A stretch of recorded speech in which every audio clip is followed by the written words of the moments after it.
Hello everyone, this is Ankita Awasthi. Welcome to my channel Ankita's visions. तो यहाँ पर हम डॉक्यूमेंट से रिलेटेड कुछ बात करने वाले हैं क्योंकि बहुत सारे कमेंट्स आए हुए हैं और ऑलमोस्ट कमेंट्स के हम आंसर देंगे। तो जो भी डॉक्यूमेंट के रिगार्डिंग कमेंट्स हैं, ज़्यादातर मतलब मैंने देखा है कि जिनको जो प्रॉब्लम हुई है वो सिर्फ डॉक्यूमेंट्स हैं, सर्टिफिकेट्स हैं, डॉक्यूमेंट्स हैं। इन सब के बारे में हम एक छोटे से वीडियो में सब कुछ आपको क्लियर कर देते हैं, जिससे कि आपकी जो भी कन्फ्यूज़न हुई हैं, जो भी चीज़ें हुई हैं, इन सारी चीज़ों को हम क्लियर कर पाएँ। तो सुनो, अगर आपके पास इनकम सर्टिफिकेट नहीं है तो आपका क्या आगे एडमिशन नहीं हो पाएगा या फिर आपका क्या एप्लीकेशन फॉर्म नहीं फिल हो पाएगा? इसका आंसर ये है कि ऐसा कुछ नहीं है। इनकम सर्टिफिकेट आप लोगों को, सबसे पहली बात तो इनकम सर्टिफिकेट देना ज़रूरी है या नहीं, इसके बारे में बात कर लेते हैं। देखो, अगर इनकम सर्टिफिकेट बन जाएगा, अगर आप लोगों के यहाँ मतलब एक रहेगा कि अगर इनकम सर्टिफिकेट है तो एक सही रहेगा कम से कम, क्योंकि ज़्यादातर यूनिवर्सिटीज़ क्या करती हैं कि हाँ भाई, आपके एक फैमिली बैकग्राउंड के बारे में भी उनको जानना होता है, वो फीस के अकॉर्डिंग वो आगे काम करती हैं, इसलिए इनकम सर्टिफिकेट कुछ कुछ यूनिवर्सिटीज़ को चाहिए होता है। ठीक है, तो आप इनकम सर्टिफिकेट तो बनवा लो कि भाई हाँ, आपके पेरेंट्स जो भी करते हो और जितना भी ईयरली उनकी इनकम है उसको मतलब सारा सब कुछ इनकम सर्टिफिकेट में बनवा करके अपलोड कर दो। ठीक है, अगर इन केस तो मतलब ऐसा है कि इनकम सर्टिफिकेट अभी के लिए तो ज़रूरी है, लेकिन अगर अभी फॉर्म फिल करते वक्त इनकम सर्टिफिकेट नहीं है तब क्या करें, आगे कैसे क्या, तो इनके बारे में बताते हैं। देखो, अगर इनकम सर्टिफिकेट आपके पास अभी नहीं है, जब आप फॉर्म फिल कर रहे हो, तो आपको करना क्या है कि आपको वहाँ पर अंडरटेकिंग का फॉर्म फिल कर देना है।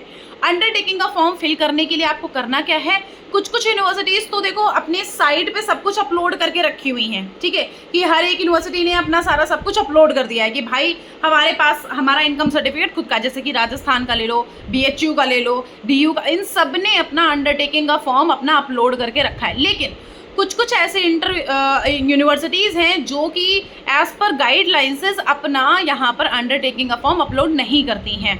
तो आपको क्या करना होता है, आपके पास अगर वो सर्टिफिकेट नहीं है, जैसे इनकम, अभी हम इनकम की बात कर रहे हैं, अभी हम सारे सर्टिफिकेट की बात करेंगे, धीरे धीरे हम एक एक सर्टिफिकेट की बात करेंगे।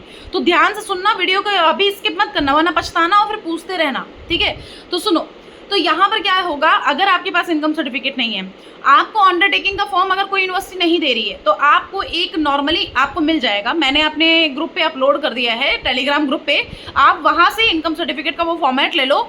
ऐसा फॉर्मेट लो जिसमें ऊपर यूनिवर्सिटी का नाम ना लिखा हो, वो यूनिवर्सिटी का नाम नहीं लिखा होगा, और वैसा जो फॉर्मेट होगा वो वो अंडरटेकिंग का फॉर्म होगा। वो अंडरटेकिंग का जो फॉर्म है वो आपको वहाँ पर फिल करना है। ठीक है, इनकम सर्टिफिकेट के लिए तो आपको क्या करना होगा, वो जो अंडरटेकिंग का फॉर्म है उसमें लिख देना है कि हाँ हमारे पास, मतलब उसमें लिखा होता है, लाइन्स बने होते हैं कि कौन कौन से सर्टिफिकेट आपके पास नहीं है। तो 1 नंबर, 2 नंबर, 3 नंबर, 4 नंबर, तो 1 नंबर पर लिख दो इनकम सर्टिफिकेट। ठीक है, अब ये इनकम सर्टिफिकेट आपको आगे देना पड़ता है। जब आप एडमिशन टाइम पर जाते हो तो आपको इनकम सर्टिफिकेट लेके जाना है। तो अगर अभी तो यहाँ पर अंडरटेकिंग आपका लग जाएगा, लेकिन जब आप आगे एडमिशन टाइम पर मेरिट लिस्ट वगैरह में बोलते हैं और फिर बोलते हैं कि फिजिकली आओ भाई, तो जब आप वहाँ जाते हो एडमिशन कराने के लिए, तो आपको इनकम सर्टिफिकेट अपना देना पड़ेगा, क्योंकि आपने अंडरटेकिंग में इनकम सर्टिफिकेट डाला है कि भैया हम अपना कुछ टाइम बाद दे देंगे। ठीक है, तो आपको इनकम सर्टिफिकेट बनवा लेना। कैसे बनवाना हम बता दें। 2 लाख के नीचे की सैलरी का बनेगा। अगर 2 लाख के नीचे की सैलरी का अगर आपका होगा इनकम सर्टिफिकेट, तो आपको स्कॉलरशिप मिल जाएगा। अगर 2 लाख से नीचे की सैलरी का आपका इनकम सर्टिफिकेट नहीं होता है, अगर उसकी आपकी फैमिली इनकम 2 लाख से ज़्यादा की है, तो आपको स्कॉलरशिप नहीं मिलता है। थोड़ा ये चीज़ भी है। तो मतलब इनकम सर्टिफिकेट आप दोनों लोग बनवा लो, चाहे स्कॉलरशिप, मतलब आपका इनकम सर्टिफिकेट, आप इनकम ज़्यादा है फैमिली की या फिर कम है, या गवर्नमेंटेड है, कोई भी हो, जनरल हो, कैटेगरी कुछ भी हो, क्योंकि ज़्यादातर यूनिवर्सिटीज़ हर एक इंसान से मांग रही हैं आज, मतलब इस बार, मतलब ऐसा है कि जनरल कैटेगरी की भी, मतलब हर एक, ऑलमोस्ट हर एक बच्चे से मांग रही है इनकम सर्टिफिकेट। ठीक है, तो कोशिश यही करो कि इनकम सर्टिफिकेट इनको ला करके दे दो। ये चीज़ हो गई। ठीक है, और इनकम सर्टिफिकेट बनने में टाइम लगता है, अभी नहीं है तो आपको हमने आंसर कर दिया कि आपको किसी को भी पूछने की जरूरत नहीं, नॉर्मली अंडरटेकिंग का फॉर्म दे दो। ठीक है, तो रुको, अभी अंडरटेकिंग का फॉर्म कब देना है मैं बताऊंगी। ये चीज़ हो गई, एक इनकम सर्टिफिकेट आपने अंडरटेकिंग के फॉर्म में लिख दिया। दूसरा क्या है, आपका माइग्रेशन की बात। माइग्रेशन आपको यूनिवर्सिटी से मिलता है जिस यूनिवर्सिटी से पिछली बार आप पास आउट हुए हो। जैसे ग्रेजुएशन आपने पास आउट किया है या फिर आपने 12th कहीं कहाँ से निकला है, तो आपको वहाँ से माइग्रेशन TC मिलता है। तो वो माइग्रेशन आपको नहीं मिला है, एक तो मिल गया है तो बहुत अच्छी बात है, आप आराम से फिल कर दो। अगर नहीं मिला है तो आपको क्या करना है, या फिर अपीयरिंग है या फिर नहीं मिला है, तो आप उसके लिए डायरेक्टली वो लिख सकते हो कि माइग्रेशन सर्टिफिकेट। दूसरे नंबर पे उसी अंडरटेकिंग के फॉर्म में सबसे सबसे पहला इनकम सर्टिफिकेट लिख दो, दूसरा नंबर पे माइग्रेशन सर्टिफिकेट लिख दो। अंडरटेकिंग का फॉर्म होता ही इसलिए है कि आपके पास अगर कोई सर्टिफिकेट नहीं होता है तो आप अंडरटेकिंग के फॉर्म में 1 2 3 4 करके अपना वो नाम लिख दो कौन कौन से सर्टिफिकेट आपके पास नहीं है, ठीक है। लेकिन कैटेगरी का नहीं होगा, सुन लो पहले। तीसरी बात ये है कि जब माइग्रेशन का उसमें लिख दो सारा सब कुछ। तीसरी बात ये है कि आपके पास मार्कशीट नहीं है, आपने 4th तक ही मार्कशीट है, मान लेते हैं 5th की भी नहीं है और 6th की भी नहीं है, तो जिसकी 5th की नहीं है वो आराम से उसमें 5th 6th लिख दें, लिख दो 5th 6th marksheet result awaited, ठीक है, उसी में अंडरटेकिंग में। और अगर आपके पास 5th की है तो आराम से 6 का लिख दो, 6 marksheet 6 semester marksheet result awaited, ठीक है, मतलब नॉट रिलीज येट, ऐसा लिख दो कुछ। तो ये हो गया तीसरा नंबर। अगर नहीं, ये चीज़ आप लोगों ने अगर नहीं भी करी है तो आपको कोई इशू नहीं है, क्योंकि आपने अपीयरिंग वहाँ पे कर दिया है, तो समझ लो वो इक्विवेलेंट है उसके, अगर आपने अपीयरिंग फॉर्म में कर दिया है। फिर हम नेक्स्ट चौथी बात पे हम बढ़ते हैं। चौथी बात ये है कि आपने जो सर्टिफिकेट बनवाया है, ये अपने कैटेगरी का सर्टिफिकेट की बात करते हैं, EWS और OBC NCL। तो बच्चों, आपका EWS OBC NCL SC ST ये जो भी है, ये सारे के सारे 1 अप्रैल सन 2025 मतलब कि 1 अप्रैल 2025 के बाद का होना चाहिए, उसके पहले का होगा तो ना ही यूनिवर्सिटी लेगी और ना ही वो अंडरटेकिंग के लिए आपसे कुछ कहेगी, ना अंडरटेकिंग के लिए आपको बोलेगी कि भाई अंडरटेकिंग मुझे दो, या फिर वो यूनिवर्सिटी ये भी नहीं कहेगी कि भैया हम आपको आगे प्रोसीड कर पाएंगे। अब ये चीज़ सुनो, इसमें करना क्या है, देखो आपका जो भी पुराना है अपलोड अगर हो जाए तो कर दो, कोई इशू नहीं है, और एक एप्लीकेशन मेल कर दो, ठीक है। लेकिन आप पहले देखो यूनिवर्सिटी की लास्ट डेट, अगर यूनिवर्सिटी की लास्ट डेट अवेलेबल है अभी, तो आपको क्या करना है, आप चुपचाप उस सर्टिफिकेट को अपडेट कराओ, रिन्यूअल कराओ, और रिन्यूअल करा के उस सर्टिफिकेट को तब दो, उसके बाद उस फॉर्म को पूरा तरह से फिल करके आगे प्रोसीड करो। सबसे पहले तो ये करना है। दूसरी बात, अगर नहीं पॉसिबल है, यूनिवर्सिटी की लास्ट डेट आने वाली है, तब आपको क्या करना है, तब आपको कुछ नहीं करना है, 1 अप्रैल की बात का है ही नहीं आपको, आपके पास जो भी है तो पुराना वाला अवेलेबल है, आपको कुछ नहीं करना है, आप वहाँ पर डायरेक्टली उस यूनिवर्सिटी के कॉन्टैक्ट लिस्ट में जाओ, उस यूनिवर्सिटी के कॉन्टैक्ट लिस्ट में जाओगे, जो नॉर्मल हेल्पलाइन नंबर है उन पे कॉल नहीं लगेगा, आप डायरेक्टली उनके एक ऑप्शन बता रही हूँ, ये एक ऑप्शन बस बता रही हूँ और बस बात खत्म। उसमें जब आप फैकल्टी मेंबर के कॉन्टैक्ट लिस्ट में जाओगे, आप डायरेक्टली सर्च मान लो कि ऐसे ऐसे यूनिवर्सिटी फैकल्टी मेंबर कॉन्टैक्ट, तो आपको लिख के आ जाएगा, तो उसमें आप कॉल करो, उनसे एक बार गाइडेंस ले लो, ठीक है, ये एक चीज़ हो गई।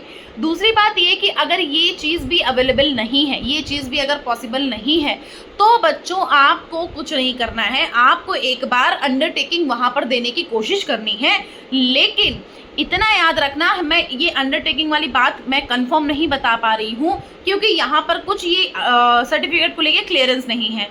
तो इतनी सी चीज़ मैं आपको कहूँगी कि आपको फिर जनरल कैटेगरी से ही वहाँ पे मिलेगा। अगर आपके पास सर्टिफिकेट नहीं है ना, तो आप नॉर्मली जनरल कैटेगरी में ही वहाँ पर काउंट किए जाओगे, तो उस जनरल कैटेगरी से ही आगे प्रोसीड कर जाओ। और अगर ऐसा है कि नहीं अवेलेबिलिटी है या ऐसा कुछ है, तो आपको कुछ नहीं करना है भैया, आपको चुपचाप एक बार कोशिश करो कि वो सारा सब कुछ फिल हो जाए, तो एक एप्लीकेशन उनको लिख करके दे दो, ठीक है, ये चीज़ हो सकती है, अदरवाइज और कोई चीज़ पॉसिबिलिटी है नहीं किसी भी चीज़ में, ठीक है।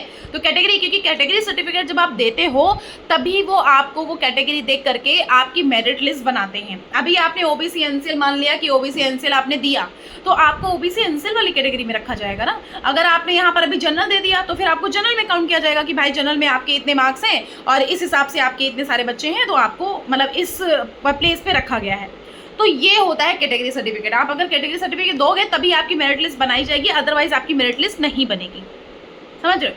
तो अगर आपके पास सर्टिफिकेट नहीं है तो नॉर्मली आप जनरल कैटेगरी से आप बिलोंग करोगे, जनरल कैटेगरी से यहाँ पे आप अपना फॉर्म फिल करोगे, बस बात खत्म। फिर यही होता है कि जो जो यूनिवर्सिटीज़ की लास्ट डेट बची हुई हैं, उन यूनिवर्सिटीज़ को अच्छी तरह से देख लो कि मतलब कौन कौन सी यूनिवर्सिटीज़ ऐसी हैं जिनकी अभी लास्ट डेट बची हुई है। तो कुछ नहीं करना है, बस उसके अकॉर्डिंग आप आगे प्रोसीड कर सकते हो। ये सारी चीज़ें मैंने आपको बताई। अब हम नेक्स्ट की बात कर लें तो देखो, माइग्रेशन हो जाता है। माइग्रेशन होने के बाद आपके पास ये 6, 7 ये जो 6 और 5 की जो सेमेस्टर की ये हो गई, ये हो गया। और फिर आपका इनकम सर्टिफिकेट हो गया, आपका कैटेगरी सर्टिफिकेट हो गया। आधार कार्ड लेकर के चले जाना, 10th और 12th की मार्कशीट लेकर के चले जाना, प्लस सर्टिफिकेट लेके चले जाना। अब कुछ बच्चों का कन्फ्यूज़न होता है कि मैम हमारा नाम गड़बड़ हो गया इसमें, उसमें। तो देखो, अगर नाम गड़बड़ हो गया है किसी भी इनकम सर्टिफिकेट या फिर किसी माइग्रेशन या उसमें, तो आराम से अपलोड कर दो, क्योंकि अभी लास्ट डेट आने वाली है नज़दीक, तो आपको अपलोड करना पड़ेगा। और नॉर्मली आपको एक एप्लीकेशन लिख करके मेल कर देनी है। लेकिन फिर भी अगर 10th 12th में गड़बड़ है उसके बाद आगे, तो आगे आपको वही डालना है जो आपका 10th 12th में था। ये याद रखना कि आगे प्रोसीड आपको किसके साथ करना है, 10th 12th के साथ ही करना है। ये चीज़ हो गई। कुछ बच्चों का ऐसा आ रहा है कि यूनिवर्सिटी में जब पार्टिसिपेट कर रहे हैं, यूनिवर्सिटी का जब फॉर्म फिल कर रहे हैं, तो उनको प्रोग्राम सिलेक्शन में काफ़ी प्रॉब्लम को देखना पड़ रहा है। प्रोग्राम सिलेक्ट नहीं हो पा रहा है। आपको फ़ोन से फॉर्म फिल अगर कर रहे हो, अगर ऐसा मतलब दुविधा देख रहे हो, ऐसी प्रॉब्लम देख रहे हो, तो आपको कुछ नहीं करना है। आपको अपना लैपटॉप खोलना है या फिर कहीं कैफे में चले जाओ, उनसे फॉर्म फिल करवा लो। या तो आप मुझसे अगर फॉर्म फिल कराना चाहते हो तो मैं फॉर्म फिल करूँगी, लेकिन उसके लिए मुझे चार्ज करना पड़ता है, क्योंकि मैं अपना टाइम दूंगी, मैं अपना कुछ काम छोड़ करके। या तो मेरे पास काम होता नहीं तो मैं अपना आपका फॉर्म फिल करती, तो मुझे कोई इशू नहीं होता। मैं अपना कुछ काम छोड़ करके, इंस्टीट्यूट का लेट करके, तब मैं आपको सारा सब कुछ अप्लाई करूंगी। तो आप अगर चाहते हो ऐसा, तो मैं भी अप्लाई कर सकती हूँ, कोई इशू नहीं। और तीसरी बात ये, अगर आपको नहीं समझ आ रहा है, कौन सी यूनिवर्सिटी फिल करनी चाहिए, इतने मार्क्स कम हैं, ऐसा, पर्सनल गाइडेंस ले लो। पर्सनल गाइडेंस के लिए मुझे इंस्टाग्राम पर मैसेज कर दो। अंकिताज विजन्स के नाम से मेरा पेज है। अगर वो नहीं है इंस्टाग्राम, तो आप मुझे मेल कर दो, ankitaawasthi2016@gmail.com, मतलब अंकिता अवस्थी 2016@gmail.com हमारी मेल है। वहाँ पर आप मेल कर दो कि मैम हमें पर्सनल गाइडेंस चाहिए, हमें कुछ समझ नहीं आ रहा है। तो आप डायरेक्टली मुझे मैसेज कर दो, क्योंकि देखो ये एक फ्यूचर का सवाल होता है, तो इस टाइम पर कोई गड़बड़ी आपको करनी नहीं है। आपको कोई भी चीज़ पूछनी है, कुछ भी, एनी मतलब XYZ पढ़ाई से रिलेटेड, तो आप डायरेक्टली यहाँ पर मैसेज करो। मैं आपको हर एक चीज़ के बारे में क्लियरेंस दूंगी। अगर इनकेस ऐसा कुछ बड़ी चीज़ें मतलब दिक्कत करती हैं या नहीं समझ आता है, तो फिर मैं हुई अवेलेबल, तब तो कोई आपको इशू करने की जरूरत ही नहीं है। तो मैं आपको सब कुछ बता ही दूंगी। कमेंट बॉक्स में कमेंट करो, मैं सभी का रिप्लाई करने की कोशिश भी करती हूँ, सारा सब कुछ काम करने की कोशिश करती हूँ। टेलीग्राम चैनल ज्वाइन कर लो, इंस्टाग्राम पर मैं सारी नोटिस प्रोवाइड करती रहती हूँ। यूट्यूब का पोस्ट देखते रहो, यूट्यूब के जो वीडियोज़ रहते हैं वो देखते रहो, क्योंकि अभी मैं बहुत सारे BBAU और इन सारे यूनिवर्सिटी से रिलेटेड काफ़ी इंपॉर्टेंट चीज़ों पर वीडियो बनाने वाली हूँ। आप लोग टेंशन मत लो। देखो, अगर आप लोगों ने कहीं ग्रेजुएशन का नहीं फिल किया या कुछ, तो आपको परेशान होने की जरूरत नहीं है। आपको हर एक चीज़ वो यूनिवर्सिटी दे देगी। आपको सिर्फ उनको एक बार मेल कर देना, इत्तला कर देना, जिससे कि एडमिशन टाइम पर वो चीज़ आपके पास प्रूफ हो कि भैया हमने आपको बताया था, लेकिन आपकी तरफ से मेरे को रिवर्ट बैक नहीं आया था मैसेज।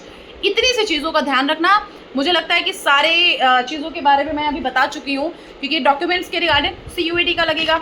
डॉक्यूमेंट का मैंने आपको बता ही दिया कि CUET का वो लेकर के जाना, आधार कार्ड लगेगा, और मतलब 10th की मार्कशीट, 12th की मार्कशीट, पासपोर्ट साइज फ़ोटो होनी चाहिए, कैटेगरी का होना चाहिए, EWS होना चाहिए, OBC रिन्यूअल होना चाहिए, स्पोर्ट कोटा अगर हो तो आपका ऑल मतलब सर्टिफिकेट्स होने चाहिए, CUET का एप्लीकेशन स्कोर कार्ड होना चाहिए, graduation if you are in final year, then provisional और माइग्रेशन तो कोई इशू नहीं है। रिजर्व कैटेगरी सर्टिफिकेट होना चाहिए, CUET एडमिट कार्ड होना चाहिए इफ़ अवेलेबल, और स्कोर कार्ड और इनकम सर्टिफिकेट। ये सारी चीज़ें मैंने लिख रखी है, तो इन सारी चीज़ों को आपको देना है।